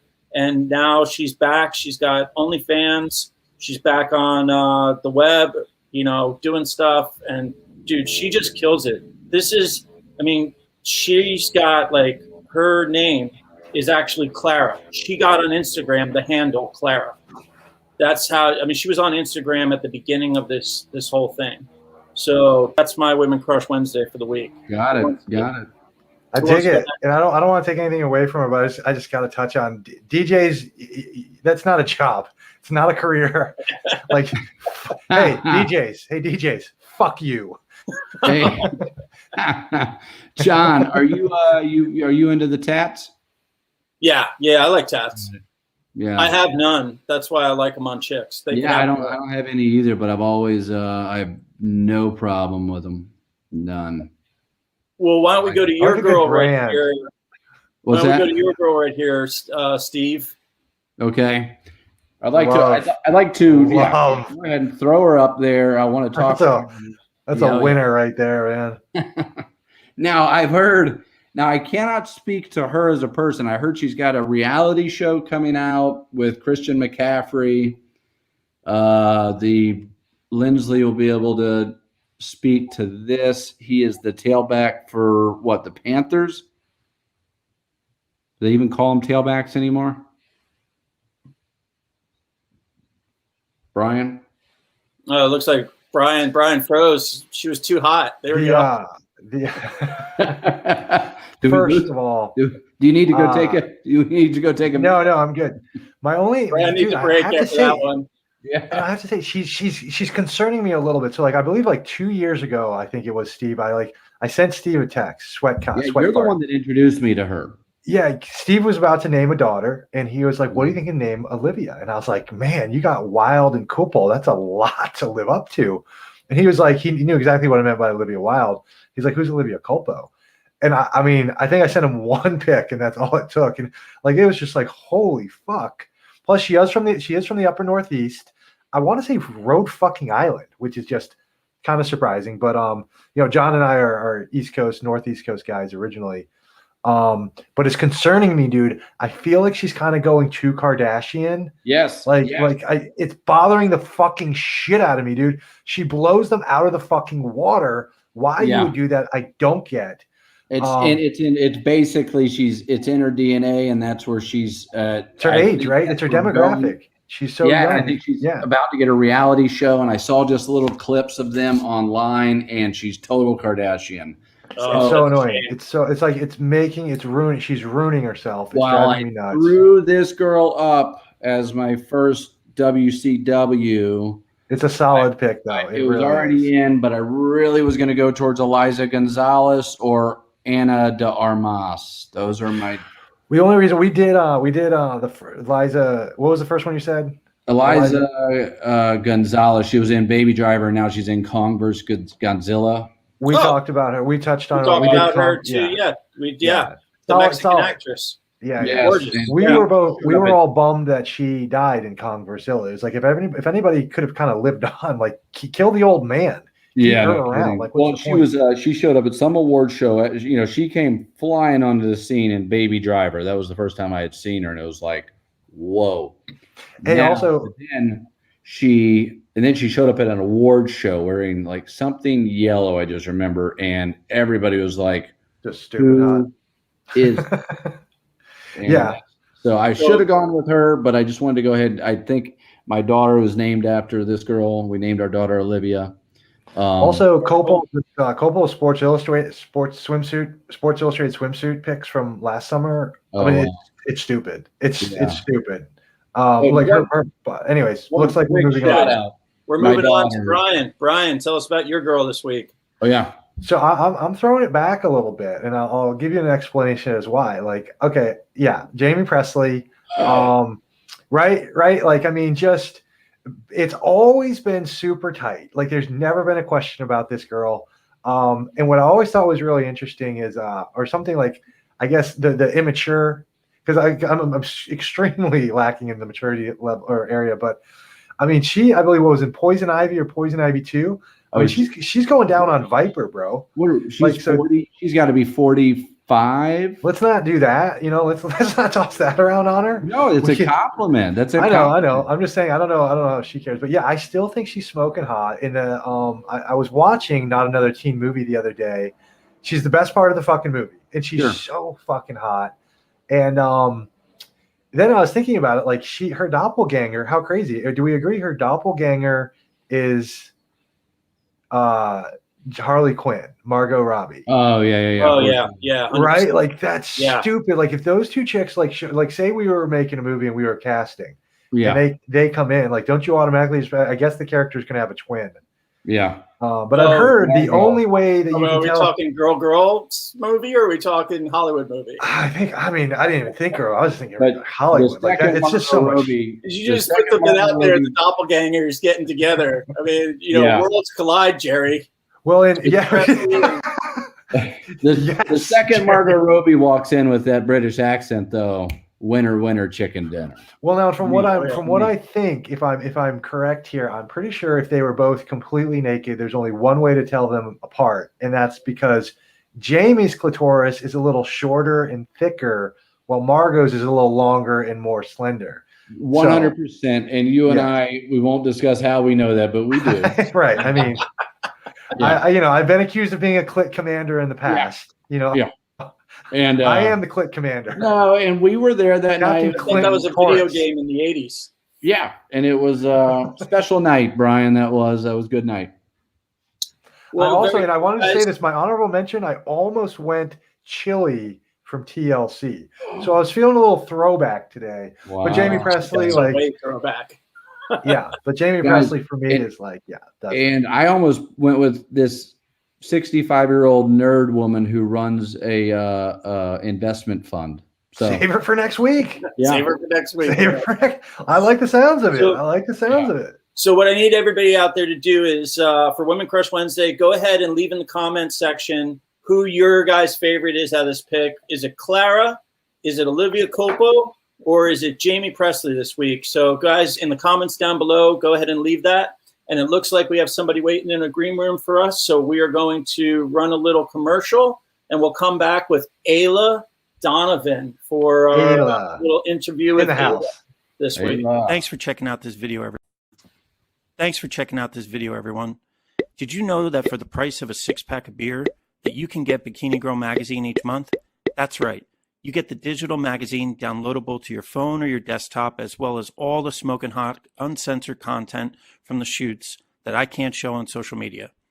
Go to bikinigirlmagazine.com and sign up as a monthly patron, or you can purchase individual issues via MagForest platform. Your support helps me continue to do all of these sexy shoots for you. The social media censors absolutely hate all of this content of beautiful women, so help spread the word to all your friends. Please make sure to like, comment, or share this video with some friends and click that subscribe button. Also, go follow Bikini Girl Magazine on our second YouTube channel and across social media to keep up with the latest hot babes.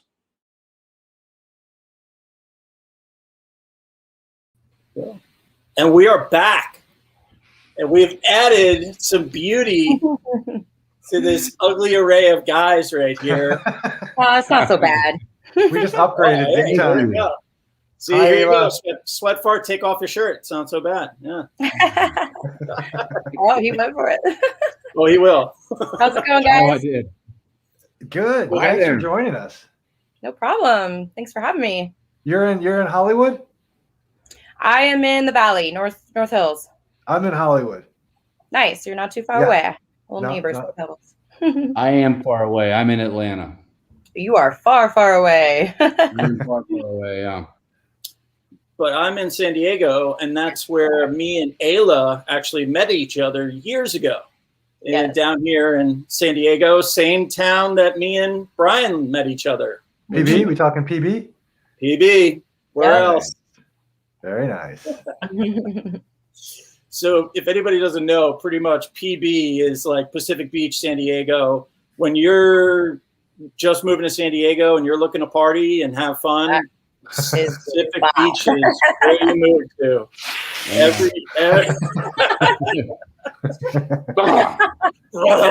Steve, you still serve dinner on a mirror, right? Oh, dude. Yeah. Good, good. Best entree ever. Right. Just kidding. So how's it going, Aila? Tell us what's going on. Well, first off, tell everybody who you are that might not know you. I am Aila Donovan. I am the newest, coolest porn star on the block, or at least I try and think so. Love it. Dun, dun, dun. Yeah. Very cool. Did you work today? I did not work today, but I worked yesterday and the day before.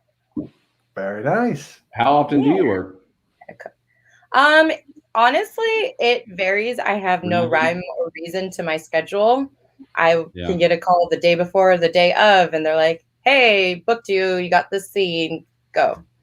And then I'll have days or several days in a row or a week where I just don't have anything. It's a little annoying when you're trying to schedule, but it's nice to have to like sit there and clock in every day. When speaking of clocking in, like when you say you have to go do a shoot, like what are you blocking off? Are you saying noon to 4? That's it? Call times always vary. It depends on what kind of shoot, but most of the time I get there, anywhere from 8 to 10 in the morning, depending on if they provide hair and makeup. Most of the big companies do, not so much during COVID, but you'll sit there and you'll have a hair and makeup artist. And then I usually use that time to go over my script. If there's any actually acting and dialogue, we'll run lines. And then we do what we call Pretty Girls, which is just really hot photo set from either your outfit that you're in, like the scene is, or just like lingerie down to like a strip tease, down to nude. And then they attach that with the scene. Hey, how did it go during COVID? Sorry to jump in, John. Like, did that shut you guys down completely? I mean, I know, like, it did.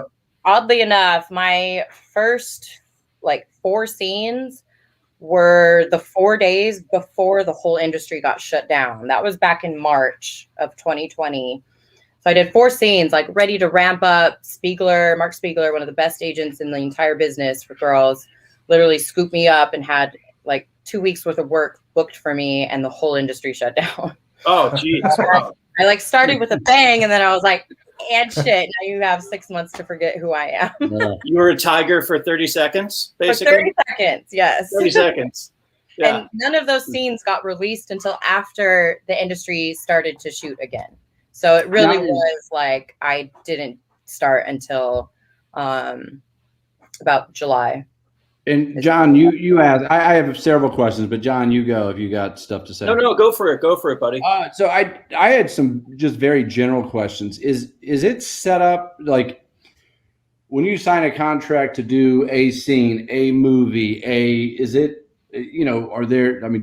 everything negotiable from like residuals? Like, are you getting like, how are you paid? Is it just you get paid for what you do? Every girl or guy has a rate. So they get paid their rate for that scene.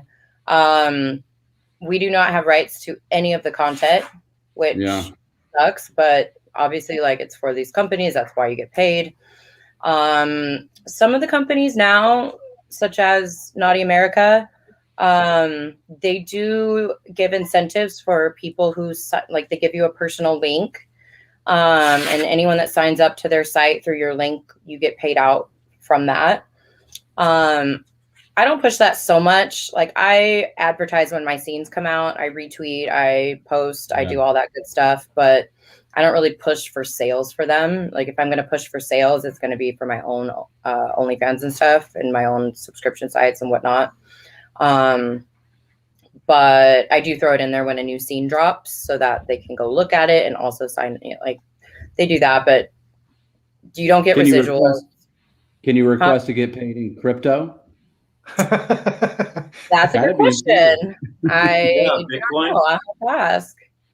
I don't use that. Is the thing, and John was telling me a little bit about it too. So obviously I get what you're saying. Like, so Pornhub, like guys like me, I can just go on Pornhub and basically find everything and not pay for it, right? Mm-hmm.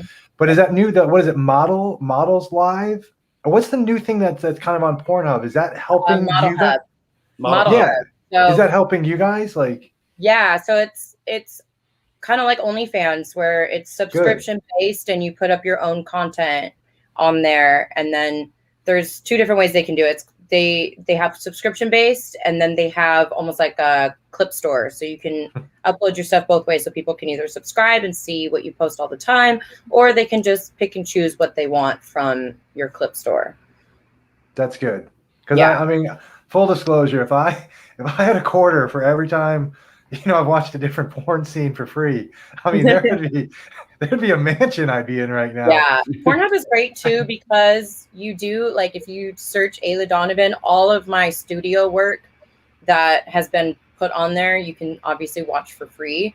But then people get curious about, especially me being newer to the industry, they're like, oh, well, who is this? What does she do when it's not a studio shoot? And it's easy for them to just be like, oh, let's check out her personal stuff. Right. So, and I'm, like I said, I'm new and I don't have like a ton, but like I have like. But right now for you, I have to imagine it's all about, you want exposure, right? I mean, exactly. And that's the main thing now. Like, obviously, like a lot of these girls are making more money on OnlyFans versus like studio shoots, Yeah. Obviously, like, you get paid for the studio shoots, they're great. But for me, I'm using it more as a way to market myself and to make my name a household name, because then people will follow you on your personal sites and subscriptions and all that. And then, I mean, obviously if at the end of the day, is it just like the music or movie industry? Is there kind of a goal to just start producing your own stuff at a certain point, or is so that's kind of what OnlyFans is. You create your own stuff and you have rights to all of it and you sell it exclusively to you. So my OnlyFans, or not just OnlyFans, I'm on multiple platforms, but I just say that because it's like the same chapstick now. It's the brand. It's not Kleenex. OnlyFans. Kleenex and OnlyFans go hand in hand. So I had two random peas and carrots, random questions, but one was, is it hard to be in this business and also in a serious relationship if you are in one? I am not in one. I would imagine it would be. Yeah. I'm casually dating another guy who is in the industry. I think for me, it would be really hard to date someone that isn't in the industry in some way or another. Right. Because you can't take batting practice at home, or because you have the ability to practice at home? Just because, I mean, whether people think it or not, it's instinctual to be a little bit jealous when your significant other is doing that kind of thing, especially when it's broadcasted for the world to see. Yeah. But the person I'm dating in the industry, he's a big name too, and it's just, there's a mentality that you have to have in order to do that. And even dating him, it's still hard for me. Like, I see him doing these scenes with these other girls and I'm like, well, fuck, I don't want to watch that. You know what I mean? Like, even though I'm doing the same thing, it's like, it's a weird mental fuck. We have a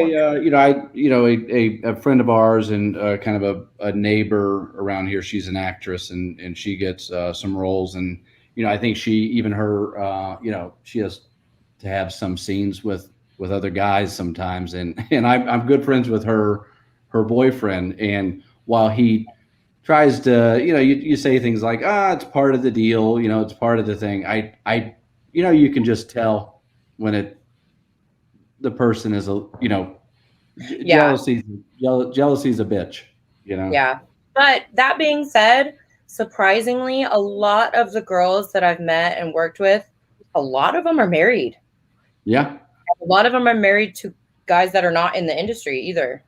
Sure. So it's interesting. The more I meet people, the more I am learning about this whole industry, how people's minds works. And it's actually really cool. It's really freeing. It's cool to see, the whole porn industry is just celebrating love and sex and pleasure. And it comes in so many forms. Like, and it has changed how open people are about it. It's changed so much, actually. And, especially, the last 5 to 10 years, I would say that, as far as your rights and agency over your body and my guess is you being comfortable is priority number one, probably on set now. I have to assume that it was not an industry that was like that 20 years ago. No, a lot of it has to do with people making and selling their own stuff now. Right. A lot of these girls, big names especially, they make so much more money sitting at home doing their own OnlyFans stuff than they do going to, you know, the studio to actually shoot, especially the girls who have a big name and don't need studio work to market themselves anymore. So these studios and companies really do tailor to the girls, because they're like, oh, you're here making this small paycheck instead of at home doing your own thing for a lot more money. So I've never been on set where I did not feel like I was treated in an above and beyond fashion. Good. Hey, Aila, have you seen around parts of Hollywood, or I guess LA? Okay, so obviously Riley Reid, like that name rings a bell. Have you seen those billboards that she's got up? It's like it's something about reading, like reading with Riley. So it's like, I think it's a semi like comedic punch, like about, you know, like literally like people should read. Yeah. But if people don't necessarily know who she is, because obviously she's pretty cute, and then if you pop on, do a little Google search, you know, it's kind of fun to look at too. But yeah, I agree with you. I think, and you guys do. You can take so much more of it yourselves, the production or the marketing or whatever, and how you want to be perceived. Which, like, I reached out to her manager and I was stunned. He responded to me. So I do some writing and directing, not adult necessarily, but I watch plenty of it.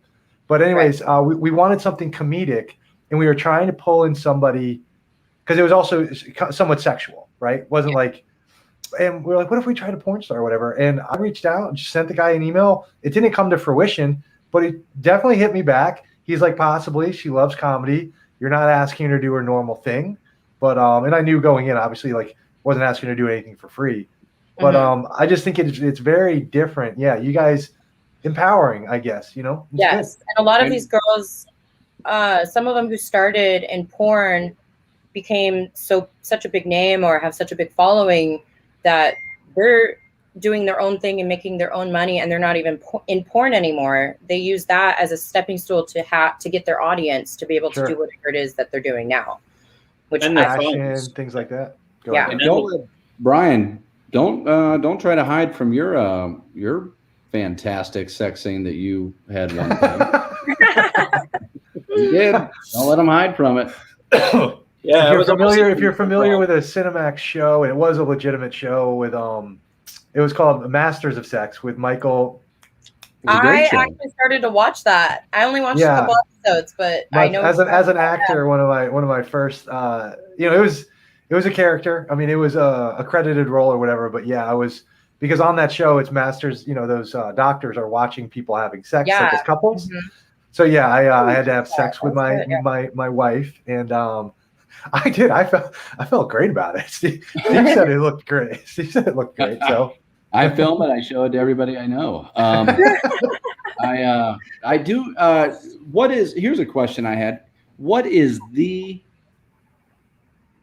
dumbest is what's the one question you get asked a lot that you just roll your eyes to? Something about semen. It's got to be something involving semen. I'm thinking what do you think about my dick? She probably just get dicks out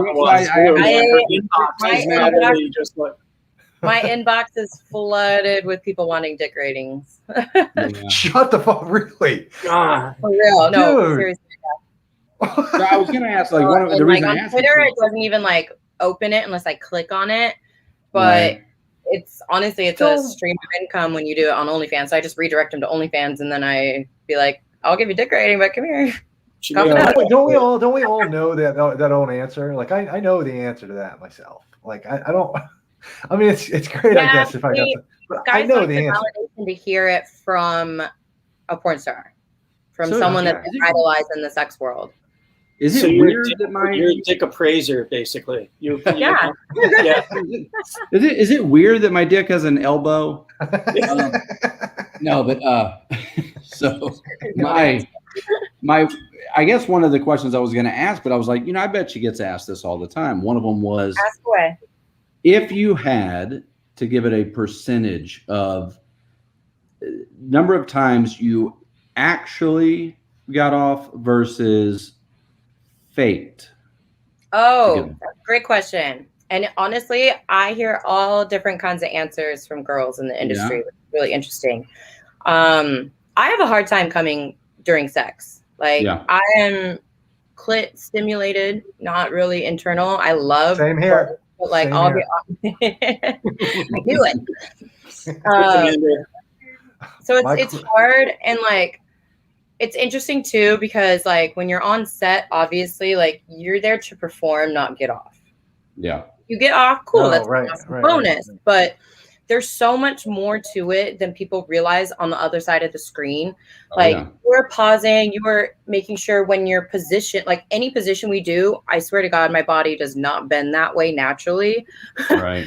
That's why each position is only like a handful of minutes long, because by the end you're like, and I now have a foot cramp and I can't feel my legs. Like that kind of thing. Like if it looks hot, I guarantee you the girl is uncomfortable. Right. Yeah, that's like a modeling photography. 100%. Yeah. So it's and you're you got to open to the camera. You're trying to be vocal and dirty talk and do all these other things. So there's so much more for your brain to focus on than coming. Sure. A lot of girls do. I have only come on camera during a scene 3 times. Yeah. Like 3 different scenes of all the ones I've done. Ayla, it was interesting too, because like you usually don't have a connection or have even met, especially me, because I'm newer to the industry. I don't meet these guys before until we show up on set and take photos and have sex, So Not for me, I'm really there's- passionate, and that really helps build the chemistry. Right. Like the guy that I'm dating now, our first scene we met on set and he made me come. It was the first one on camera ever. But like, that connection, there was that chemistry, that click, and that has a lot to do with it. And you don't get that a lot when you just show up, shake hands, and start fucking. No, not to mention the 6 to 8 other people in the room, right? Exactly. Yeah. You got a cameraman, a sound man, a PA. Ayla, girl. Do you do girl? Absolutely, yeah. Any like girls, as you're kind of getting into this, like any ones that have caught your eyes, they're like, oh, I'd like to work with her. Oh yeah, actually, honestly, like I fucked around with girls a little bit in my private life before getting into porn. But now that I'm in the industry, I actually love having sex with girls. I think it's so fucking hot, and it tailors to a much broader audience. You get like everyone fucking loves girl. And it's easier to it's easier to be more sexual in it, because it's kind of exaggerated, and it's just girl on girl stuff's easy, Sure. I actually think there's a comfortability factor too. It's just there is that. Yeah, sometimes not quite so much, because some of these girls are a little like, it's interesting. Like I'm really chill and laid back. Like a lot of these girls are not. A lot of them are not to like get in I'm my not head, there yet, but like, so it's a little intimidating, and you want to make sure you please them and like all that. But like, I feel like girl's just kind of easier. Do you know who Emma Hicks is? I do, and I've been dying to work with her. I had an OnlyFans thing set up. I'll pay for that. But I didn't get quite there. I think she's amazing. Emma's I think BL's going to start a GoFundMe. I think BL's going to start a GoFundMe. Yeah. GoFundMe account right there. Indiegogo. Emma Hicks, Abigail Mack is a huge role model of mine in the industry. I think she's fantastic. Wait, she and I Abigail Mack. Oh yeah, okay.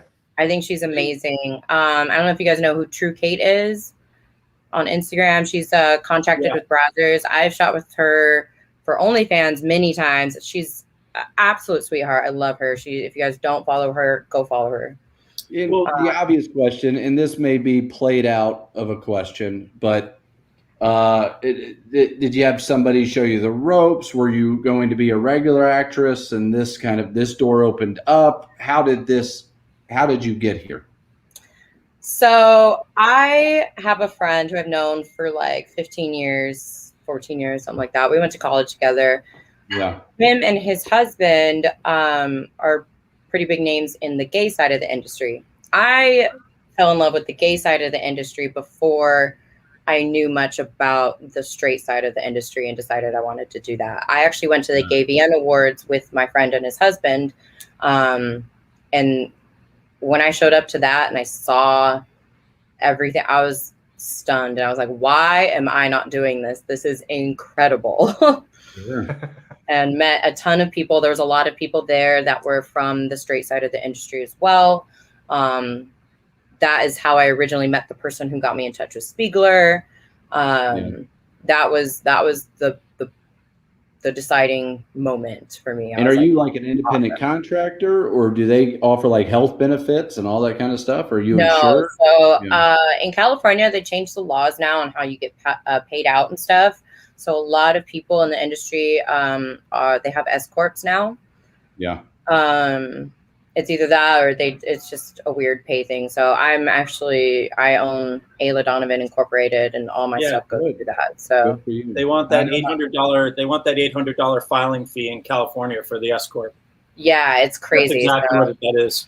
And there's so many more tax write-offs too when you have an S corp. So it just makes sense. I find all this stuff fascinating, and maybe everybody fell asleep listening to my questions. But I find that stuff fascinating. You know, let's turn this around and let's have a little fun. We're going to play a little game right now, and it's going to be what's the backstory to that scene. Okay. And this is for Brian and for Sweatfart. Okay. And let's see if these guys can guess what the backstory for the scene is, and then Aila will tell them if they're correct. Okay, so we're not going to get too. Oh, this one was fun. Okay. So what's happening here? How's it going from right here to where we know it went? What happened? Okay, I think that's Tootie from The Facts of Life, and I think she has just come in from. She just had a breakup with her boyfriend.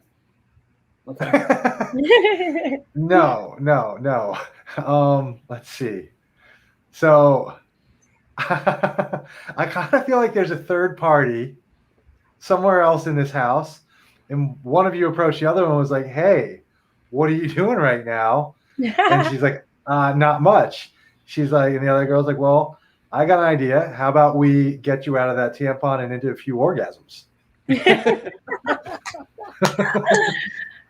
So, by the way, hold on real quick. Steve has one of the best pickup lines in the history of the world. Steve, come on. Go halvesies on a what? Go halvesies on a what? Oh, you want to go halvesies on a bastard, yeah. No, put a little more. And no, in a bar. The one that had the most success. Let's say you and I go back to my place and go halvesies on a bastard. You want to go back to my place and go halvesies. The one that I had the best average I had was I would write on a, I had a theory that all girls like to be handed notes. This girls blew up in your face. Handed notes in grade. It was terrible. But it worked. And all I wrote was laugh if you want to make out. And when they got the note handed down, okay. And they all laughed. One day, would all laugh, Brian. One day. No, that's pretty smart, Steve. The average and clever. I like it. Every time they would laugh, and don't then encourage. I'm telling you that had the success rate was through the roof. So tell me, John, did these girls get into a couple orgasms or what? What's going on? Yeah, what's going down here? I couldn't figure this one out. I was like, she's coming home from school, and there's just like, it's like Ayla's ready to go with the kick car and Knight Rider outside. And it does feel like Tootie and Kit. Yeah, you're right. So Aila, who got it right? What's the backstory for this scene?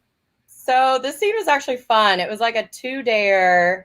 It had multiple different people, but I was the star. I was this girl's ex. We used to date back in college.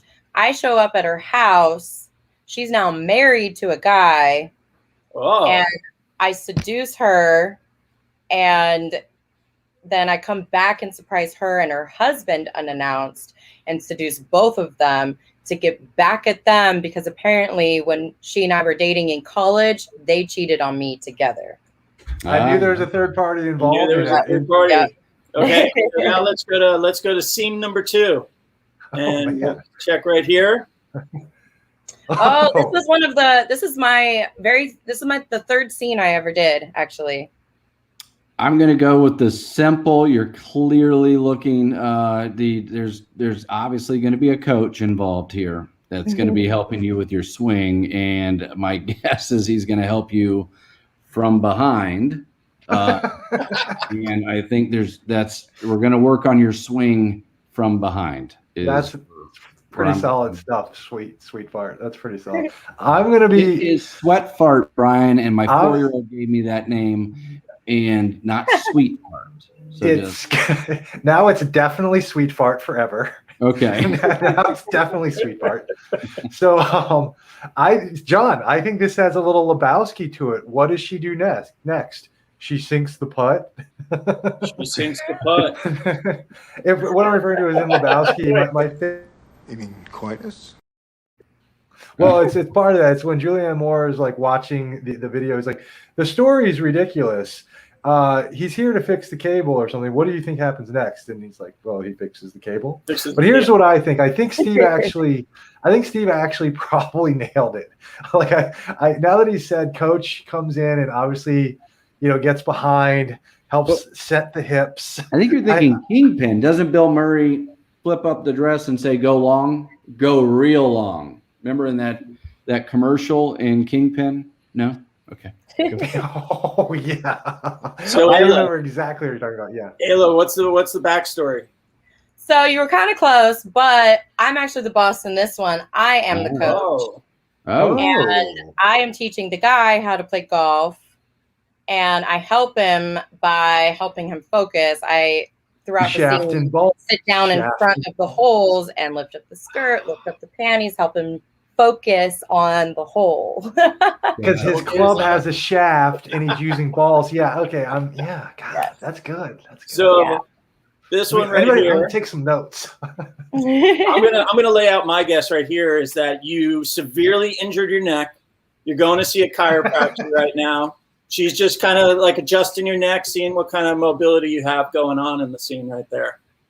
I like it. I'm gonna go off the board a little bit.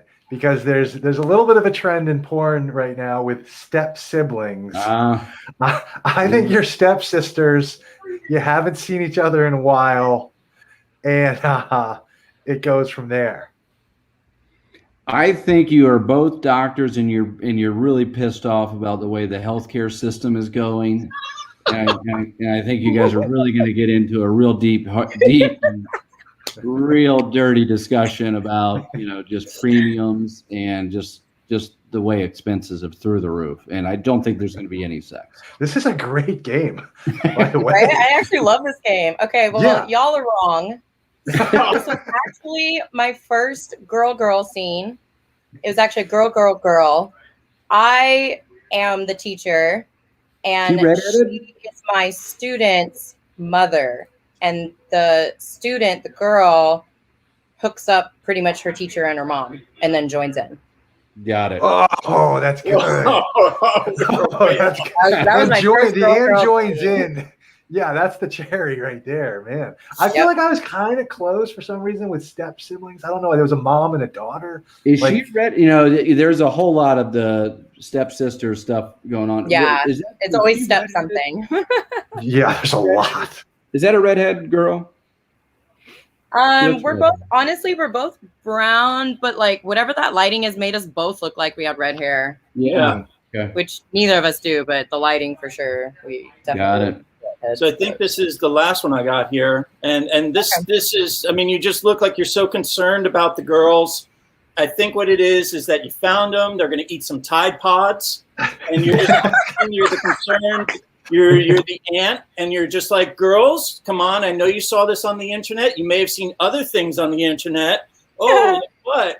And it goes from Tide Pod eating to just kind of like, little, let me show you what else is on the internet thing. I like it. I kind of feel like the girl with the ponytail and the shorts just came from her first yoga class. Mm-hmm. And you two look like you've been going to yoga classes for a while. And the girl with the braids is like, look, I might have sprained my clit. Can you help me out? Oh my God. And you're like, I'm pretty sure I can help you out. Let's get a look at that clit. I think so. I think it's a little bit of a combo. I think one girl, it appears, is getting advice. I think she's unhappy, but they're attracted to some guy at the gym, and she's getting advice, and they're about to show her how to really work the bone. That's what I'm thinking. All right. So what actually happened? I own a massage parlor, and I went to this like training class on how to give tantric massages, and I want to teach the girls so that they can start doing it on our clients. The girl in the pink is really like reluctant, and the girl in the braids is like, "Oh yeah, try it on me." And then braids look like she can't wait to get her clothes off. Like exactly, and that was her character. Yep. This is all female scene, no dudes. No dudes. Yep. No dudes. Okay. Yeah. And ladies and gentlemen, that is Name That Scene. That's great. I like that game. It's a good one. Very good stuff, John. Ayla, just real quick one. You can just yes or no it. Gangbang girl or not a gangbang girl or future? I have yet to do one, but I am absolutely down. Oh, check. I wish I had a clip ready for that. All right. Yeah. Do you give a shit about the script? Honestly, I was really nervous at first when I did my first few because I was like, I got in this industry to fuck, not to act. Right. And then I did a few, and I actually am really good at the acting part. I can memorize lines really easy. I can deliver them fantastically. So I actually get booked for acting scenes a lot, and I kind of like them. It's because it adds more flavor to a scene than just gonzo, which is just showing up and fucking. And I do a lot of gonzo for my OnlyFans, so it's nice and fun when you have a script and so it kind of looked like my script question and a role. Huh? My script question was pretty good, wasn't it, Brian? Okay, yeah, you nailed it. We're actively working on this weird little comedy. It's a SAG. It's like a SAG production. If you ever like it, obviously you wouldn't be doing what you're doing, but if you ever want a little comic relief, take an hour or two. Like we could absolutely write you in a fun little character. Hell yeah, always down for that. I love spreading my name out to multiple platforms. We got some like B-. We got some like B- list character or actors in it, and we might be getting an A- if our mutual friend the Himp doesn't fucking blow it. So I gotta say, I was actually when I was researching what you're doing, researching. Because we've known each other for a long time, and I mean, obviously, like I know your personality. Like we've hung out enough that we know each other like that. Yeah. But when I actually would see these scenes, I was like, "Holy shit, she can actually act." That's why I asked. Yeah, because I was like, "Whoa!" Like, aside from the actual sex and stuff like that, like you actually come on, man. Yeah, I know. I swear to God, like I know it's like. Skip through this, it's like fast. Her shirt's off. She can act. Not to be a dick, I'm just fucking around. That's what I'm saying. Like, I really liked getting into the ones that you act a lot because I actually got into it and I liked it and I found out I was good at it. And then you are starting to get around now that I've had a couple like features where I'm starring in. So that's cool. And hey, like you never know what opportunity can come from that. Like. Fucking Sasha Grey started off. She did a bunch of acting. She's a huge fucking name now. So example, Sylvester Stallone. Yeah, and especially in like today's day and age, like it's much less of a taboo to cross over industries. Before, if you were in porn, there was no fucking way you could do. Yeah, Sasha was now amazing. It's more and more common. So I'm like, now that I know I can act, I'm like, you never know what can pop up. No, Game of Thrones. I agree with you. Love that, yeah. In fact, I found out that there was several Spiegler girls that were kind of backgroundy characters in the Sex and the City movies. There you go. Oh, there was other ones in Entourage too. Entourage, Game of Thrones, there's a bunch, yeah. Well, the one girl who played Tyrion Lannister's mistress in Game of Thrones for 2 seasons, she's a famous European porn star. Yep. I forget her real name, but a lot of the girls casted in Game of Thrones to do the sex scenes or any of the nude scenes. A lot of them were all smart. That's smart. Yep. That's smart. They're comfortable with it. Yeah. Keegan Presley was an Entourage. Yeah. Keegan Presley just. Yeah, so I would say, I mean, I actually thought I was like, wow, like rock on, Aila. That's the way to do it. How much longer do you see yourself doing this? As long as you can? As long as I can. That's one of the joys of being a Spiegler girl is a lot of these other girls, they're a huge, big thing for a while, and then only a few of them catch on and become huge household names. A lot of them have short-lived careers. Spiegler girls tend to create longer-term careers, bigger household names. So that's the goal, because that's what's going to keep my other forms of income coming and other opportunities coming. Do you feel that do you feel that, keep them coming. So do you feel that you kind of have lucked out in the timing with the pandemic, having a platform like OnlyFans, like you entered the career and then suddenly this just revolution of the industry happens right at the same time? Or nope. In fact, quite the opposite.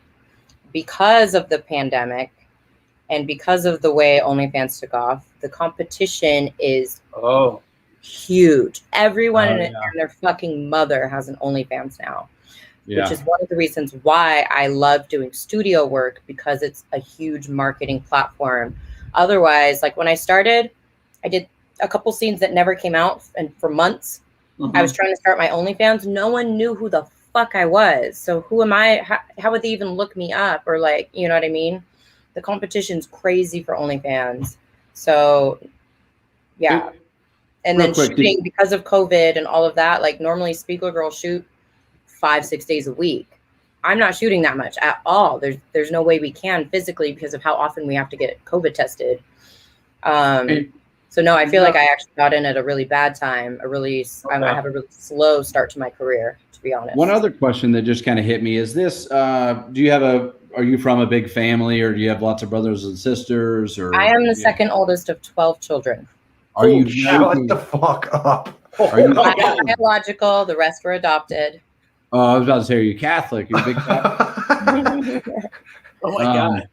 Well, no, I was back to like the 1920s. Like the I know, right? I was like, Mom, Dad, can you knock off?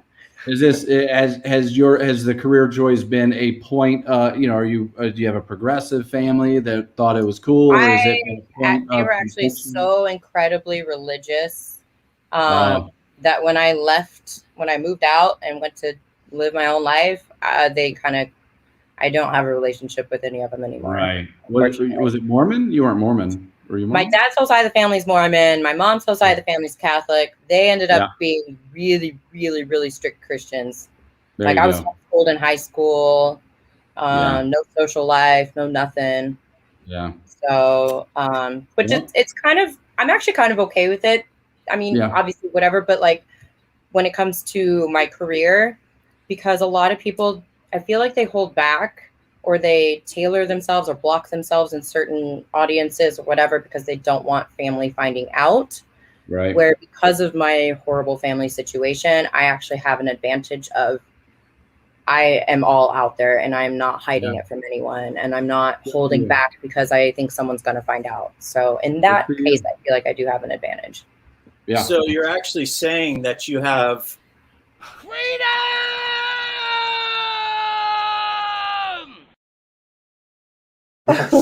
Yes. That's the main character on my show.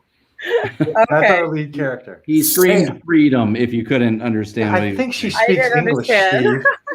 I think she speaks English. Hey, Ayla, so this is like the one question I'm going to ask. Just so Steve came on, he like 20 minutes ago, he was bombarding me about like I'm practically bald and I need to shave my head like Bruce Willis. Like scale of 1 to 10, like how I don't know. I'm not married. I don't have a girlfriend.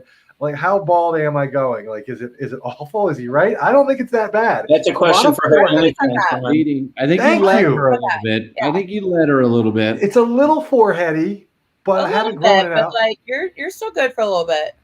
Yeah. You're still good. You're chilling. Thank you. Okay. All right. Okay. You're good for a while.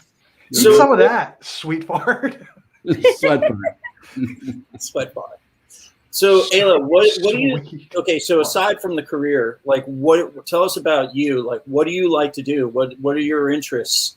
I know it's tough living in LA. There's been that heavy lockdown, but what are you doing when you're not working? Like, what's? I love to go hiking with my dog. I have a husky that is my life. Like, I don't have any kids. I don't want a kid. Like, that's my kid. I take her everywhere. Yes. I love being outdoors. No kids. Yeah. No kids. Just her I baby. live in that world. Iris. Let's see if she's here. Iris, come here. Come here. She's sitting at the door. Camera shy. Stage fright. Oh, Yeah. hey, look at Oh, I remember Iris. Oh my God. Iris. Here's another That's question. my girl. We love to go hiking. I'm a beach girl. Prior to you dating one of the actors in the same industry, here's probably another generic question you might get asked a lot. Did you find that dating guys were intimidated by because of I actually have only dated one guy before my entire life. I love being single. I've been single for the last many years. I dated an idiot when I was living in PB, as we all did, sure. But PB has a lot of never idiots. dated before that. I think I know him. It was a horrible experience, and I didn't date since then until this, which I wasn't even looking to date or anything. It just kind of clicked. Yeah. But like, I love being single. I love it. It's where I'm most comfortable. I love my freedom. I don't like having to answer to anybody. Before COVID and all that, I used to travel internationally a lot. And it just, I don't know. I'm a little wild gypsy. I like to go do my own damn thing all by myself and meet friends along the way. Which I think a lot of girls have trouble doing. Like they have to be in relationships. I think my sister is like that. She's always been relationship to relationship. I was like, one bad one. I'm like, I'm good. By the way, just off camera, guys, like I'm stretching my legs out. My thighs are fantastic, just in case anyone was wondering. Steve, you come on, man. Like, I have calves that'll freak you out. Clydesdale. I have Clydesdale. I'm like a Clydesdale. And Brian has his thighs. We call them old 2% because they're so milky and creamy. Yeah. Oh yeah. Yeah. Real Irish. I'm very Irish. So yes, it's very, very pasty. Like as you move down, I mean, dude, you need to see this wall. Forehead. We need to start heading down. You provide the sunshine when we get the marine layer coming in the there you go, that reflected in glasses. Oh yeah. We just Mayor Garcetti hits up Brian. Brian, we need a favor. Can you go outside and shine your legs in the air? John, are you single? Do you have kids? No, man, I'm single, no kids, never, no. It's the Elaine Bennis. It's the Elaine Bennis way to married. I've got 2 kids, but I totally agree. I also love. It's okay. We still like you, dude. We still like you. It's cool. No worries, man. I think the best is when you find some out of the cool kid club after the show. Yeah, this is his last show. I think I've met you before. Sweet fart, sweat fart, whatever your tagline is. I think I've met you before in San Diego, honestly, at the club. Yeah. Yeah. Oh, there's a story. So. Yeah. Oh, what did I miss? Yeah, I you just confessed before at Pacers when I was working that club down in San Diego. Yeah, he used to come visit me in San Diego, and I would take. I was just gonna say, you look familiar. I think we've met before. He also he has on camera. He has a very John. Who's the guy from the Daily Show? John Stewart. I know John what you're talking about. Yeah. Thing. I can see that. Yeah. Focuses on you now, sweat fart. What? How you like it? Sweet fart. Sweet fart. Yeah, it's sweet fart now. We renamed you. I'm fine with sweet fart. That's better than sweat fart. It can go either way. Well, actually, Ayla, it was supposed to be sweaty fart. He forgot the Y. Oh, that changes everything. Yeah. That changes the whole name. Spelling isn't up to par. But, no, it actually started. I was laying in bed, and my wife said, "If you did get a tattoo, what would it say?" I just said, "Well, that's obvious." I go, "Sweat," And she was like, "You're so fucking weird." I was like, "All right." So I'm seeing on your post that this was a pretty big. Is this about to drop for you? Is this something new that's coming out? It came out on what is it? I think it came out on the 10th. Oh, came out 4 days ago. It was a really big scene. Whoa. So Black.com, Vixen.com, and Deeper.com are all sister companies, and they produce some of the most high quality work in the entire industry. I wasn't supposed to shoot this. I ended up filling in for someone, which is awesome because they usually wait till girls have bigger names to shoot these big ass scenes. But I filled in, and I'm really glad that I did because this scene really took off, and I've already, like, my accounts are blowing up just with followers because of this one. And some of the best photos I have ever had taken of me. Usually it's like the pretty girls are like, they're cute. Some of them are a little artsy. This one was like, they had the penthouse of like a huge hotel rented out. We went up to the helicopter pad on the top. There was 2 people with 4 hands oiling me down. They had a leaf blower to blow my hair. Like, nice. It looked so good. It was the first time I really experienced the glam side of the whole industry. Right. Getting in with COVID, a lot of companies don't use hair and makeup artists anymore because they have to limit who's on set. So I have to do it myself, which is more like a chore rather than feeling like you're getting dolled up. So, and like back in the day, like obviously the whole industry is way different now, but I was talking to one of my girlfriends who's been in the industry a long time. And she's like, back in the day, like the girls used to get flown around on private jets to all these crazy like island locations, and like all that, like girls were glammed the F out back in the day. And I didn't get to experience any of that really until this scene. And obviously it shows, like the artwork in this was phenomenal. Yeah, it looks. I really was stoked that I got to do this scene. I can just imagine the pitch meeting over at Black when they said, "Hey guys, we got Aila Donovan coming in as our fill-in. This is, Gives you what? Yes, and the guy I worked with, I had already shot with for OnlyFans and for another scene, so we already had like some awesome chemistry, which made the scene like even hotter. It was. Really I'm a novice here on the Blacked. Is it just as obvious as it sounds? Yes. I thought that's the same question. Okay. Yes. Yeah. All right. Yes, but yeah. I'd be worried, because like we're talking, black guys in real life, and then black guy porn star. It's kind of like, they all live up to their name. We're kind of going from like Hawkeye to Superman right there, It's like, is there a certain time where you look at it and you're like, whoa, that's going to be tough to take on? There is one guy in particular in the industry that everyone wants me to work with that I think I just wouldn't be able to. Yeah. For being a thin, fit, little white girl, like I can take a big old dick, no fucking problem. And guys love that. There's like a huge audience for that. And do they just basically look at you and say, "It'll go, it'll go"? They didn't have to tell me that. I did not shy away from it, but I'm sure that they have to tell some of the girls that. Yeah, it'll go. Yeah. Well, Aila, we don't want to take up too much of your time. We're hitting over 2 hours right now. Tell everybody out there what you got going on. Where should everybody find you? I've got your Instagram up here right now. Instagram, yes. So on my Instagram, I have all my links, which will take you to every single social media platform that I have all of my stuff on, anywhere from OnlyFans, Pornhub, Model Hub, MiniVids. I have a ton of clip stores on there.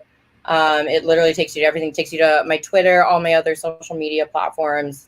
It's a one-click stop. One-click stop. Well, that's awesome. So Aila Donovan Incorporated on Twitter, Aila Donovan Inc.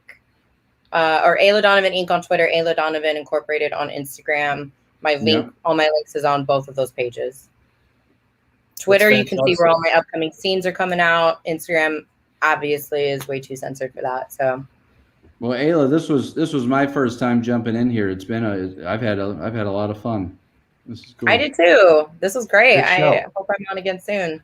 Thank you guys for having me. Thanks for coming on. Seriously.